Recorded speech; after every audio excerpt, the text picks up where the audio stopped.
In 2020, two energy advice charities, Act on Energy and the Marches Energy Agency, joined forces to create the Warmer Homes West Midlands programme. The aim is to reduce fuel poverty by providing energy-saving advice to vulnerable people over the telephone, at home and at community-based organisations. The work has been made possible with money from the Energy Redress Scheme and has just completed its first 2 years. In this video, we look at the impact the programme has had on people who have delivered, supported and benefited from the Warmer Homes West Midlands programme.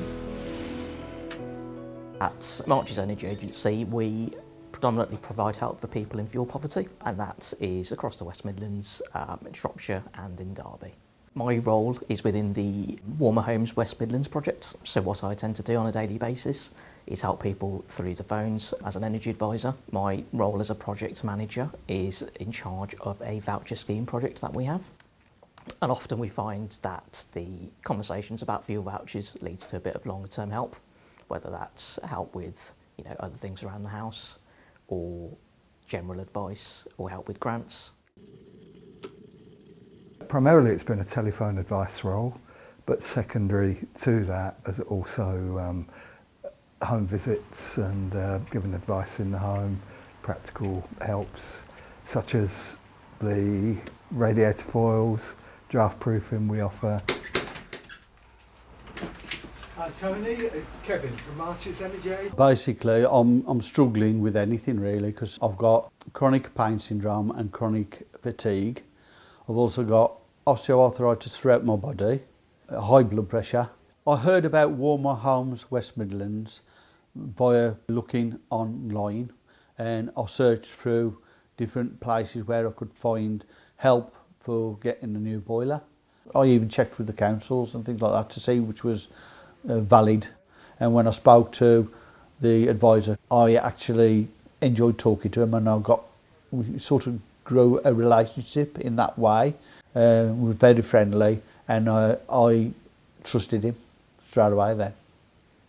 The way things are these days, a lot of people do get scam phone calls, so getting that initial contact with someone can be quite difficult. They sometimes assume you're just trying to sell them something. You're talking to someone who's essentially a stranger and you're trying to have a sort of human connection with them, being able to help them, but you also need them to open up with you. So showing a lot of sort of patience and empathy. It's not a quick fix and it can take some time, but that's what we're trained to do really. We often find ourselves checking in with certain clients every few weeks just to make sure they're okay, that they've received that help that we said we'd get to them. And that's again how we sort of build our relationships and how we build the trust with our clients. I think from the initial call to the client, making a home visit does make a difference. I know since COVID lots of things are done on Teams or lots of calls, but people need face-to-face, they need human contact because that's how they gain your trust, by seeing a person, not just hearing a voice. And they get lots of calls from different organisations. And then it all rolls into one and they don't understand who they're dealing with. Whereas if someone sees you face to face, they have more of an affinity with you. They understand who you are, where you're from, and they remember you. That enables us then to pick up the trust. It was absolutely freezing in the house. We had no real proper heating as such. We had to use electric fires and things like that to warm up the house because it was freezing. And the expense was phenomenal really. It was quite expensive really.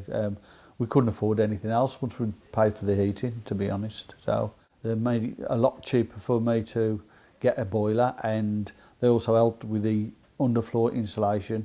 I mean, my feet was like ice.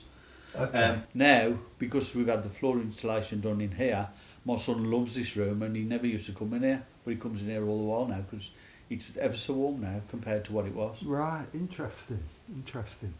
I was so pleased with them, I actually advised the Walsall Carers Centre to have their details as well, so they could pass it on to other people. Community offer low-level preventative support to anyone aged 18 plus across Sandwell. Murray Hall covers Tipton and Rowley area. Hi Brian, you all right? Come down, we'll have a chat, see how you're getting on. Okay, cheers, thank you. Brian originally came through for support as he'd been quite unwell recently and he needed help in applying for a blue badge. And then after that, he had an issue with his council tax, and then he rang up and said that his boiler was playing up and it had broke. And I'd received an email from Warmer Homes. They send out regular emails to update us on any offers and grants that are available, and there was one for boilers. I worked for 51 years. I've never had no benefits or nothing of anybody, but I've had 1 or 2 health issues. And I mentioned it to Paula about the boiler, and she said, I think I can sort it out for you. And she did. She got me a brand new boiler from Warmer Homes. I'd like to thank her. The change in the economic climate has really affected people in inner city underprivileged type areas, and just hearing the stories of human beings, and you can't help but be affected day after day. To be truthful, we've all said there have been days when we've been tearful, where things have been so difficult for some families, and almost for individuals as well, when people aren't in families, maybe no longer have contact with their families. Just hearing the stories has been incredible. We were receiving counselling ourselves to support us through it, because it can be extremely emotional, especially when you go into people's homes and see how they are living. It's not nice, and you do take it home sometimes with you. You do think about them. So did you hear back from the energy supplier that we spoke to last week? Prior to my role at Marches, I used to work for an energy company. I did that for just over 8 years. So my sort of experiences in that have helped me when it comes to helping clients with their fuel usage and their bills, just checking bills are accurate. One of the things I tend to do quite a lot of is three-way calls with suppliers. So that's often myself, a client and their supplier. I also let suppliers know that I have worked in their field for quite a long time, and that often gives them a little bit of a boost to give a helping hand. Warmer Homes West Midlands have really been helpful for our service. I'm not quite sure what we would have done at times to help some of our clients. They literally have had the decision of whether they eat or heat the home in some instances, so we have really relied on them to provide fuel vouchers for the clients who were struggling day to day. Traditionally, we've had what we'd consider as sort of elderly people or people on benefits that come to us for help. But with the sort of fallout from COVID and the rise in fuel prices, that has changed quite significantly. Now we also have families that are working full-time with a few children that still can't afford their energy bills, that still need that extra help. I think it's just going to get worse, a lot worse for everybody really, and I think working people are going to be affected a lot more than just potentially people think that it's just people who are not working that need help, but I think people who are working are really struggling as well with the rises in their energy costs, and it's having a massive impact then on the rest of their lives.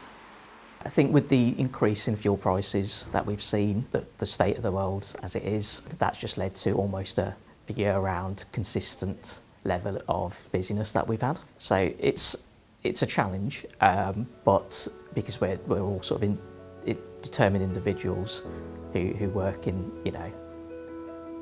quite a good environment where we've got empathy and understanding, it's a challenge we all undertake really.